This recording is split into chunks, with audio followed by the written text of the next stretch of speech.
All right, guys, here's some setup information for the cellular concrete pump, also known as the bubble grout machine. First things first, right here in front, we have our foam and water tanks. Make sure those are topped off. Water is going to last about 2 truckloads of slurry. In this case, we have a line coming off the fire hydrant just to make sure we don't run out. Foam will last a lot longer. You can get up to 800 yards of total output off that one tank of foam. Next, let's head over to the other side of the machine. Here is your engine. Right in front, we have our fuel tank. The engine is a Kubota diesel. And then right here where my hand is going to be, that's our dipstick. So make sure those are all set to go as well. Now on the front of the machine, we have our air compressor. And we're just going to want to check and make sure that gauge is reading 140 PSI or close. Here we're good.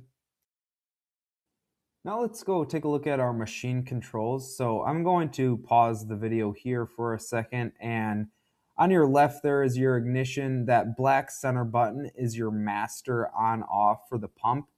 You have an emergency shut off, and that top display is going to be our pump controls, and that smaller display on the bottom is our engine controls. All right, so let's take a look at this main screen on your foam and pump control. On the left, you have your metrics.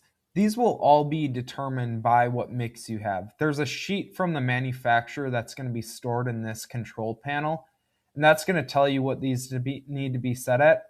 You will more than likely have to do some fine tuning once you get going pumping, but this is going to be your baseline.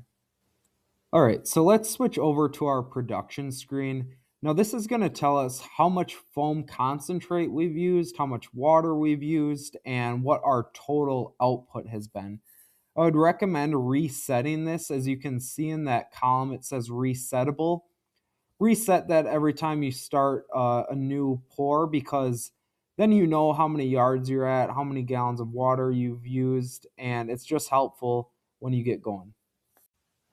Now let's hop over to our settings screen. Now the time we come to settings is usually to switch it from auto to manual mode. And when we're pumping, we want to be in auto mode. The time we use manual is when we're cleaning out. And that really allows us to go from water, foam, or slurry pump individually. And it's helpful to clean out those lines. But right now we're going to keep it in auto mode. Now, like I said earlier, here's your ignition, your master on off. And then we have your engine control.